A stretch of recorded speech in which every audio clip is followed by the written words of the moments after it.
예, 이번에 청와대 취재 기자를 연결하겠습니다. 이서준 기자, 미국에서는 11월 중간 선거 전에 북미 회담을 할 수 있다. 그러니까 10월이 되겠죠. 그렇다면 이게 바로 다음 달인데 아무튼 그런 반응이 나오고 있습니다. 청와대는 어떻게 전망하고 있습니까?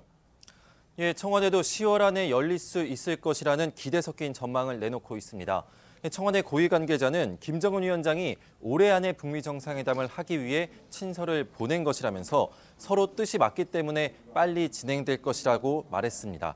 다음 주 남북 정상회담, 그리고 그 다음 주인 9월 하순에 한미 정상회담, 그리고 10월에 북미 정상회담을 하는 이 프로세스가 가장 그림이 좋다고도 설명을 했는데요. 문재인 대통령도 북미 정상회담을 촉구하는 말을 직접 했습니다. 한번 들어보시겠습니다. 예.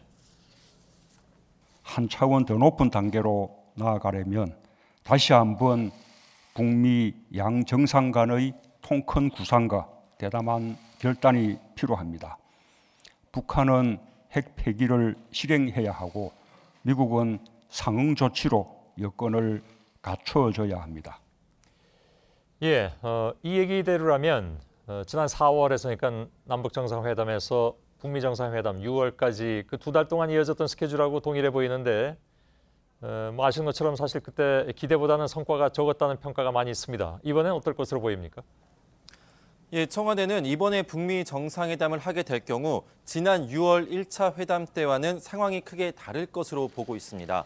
당시는 정상회담을 준비할 기간이 너무 짧았기 때문에 내실 있는 이 결과를 만들어내기는 어려웠다는 겁니다. 1차 회담은 북미 정상이 70여 년 만에 처음 만난다는 그 상징성의 의미를 두는 수준이었다는 건데 이번에는 이미 북미 간에 상당 기간 이 물밑 접촉과 이 줄다리기가 있었기 때문에 이번 회담은 결과가 어느 정도 보장돼야 서로 만날 수 있다는 겁니다.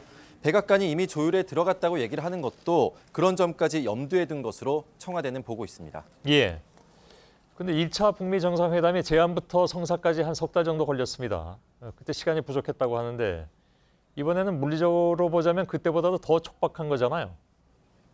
네, 맞습니다. 일정이 촉박한 거는 맞습니다. 그렇지만 이미 한 차례 정상회담에서 의제를 제외한 경호, 의전 등 다른 부분들을 논의한 경험이 있기 때문에 1차 때보다는 훨씬 빠르게 진행될 수 있을 것으로 보입니다. 그리고 당시에는 이 전 세계의 이 장면을 보여주는 효과도 고려해야 해서 염두할 게 많았다면은 이번에는 그야말로 이 내용에 치중하는 회담이기 때문에 의제 조율 이외의 부분은 협의가 수월할 것으로 예상이 됩니다.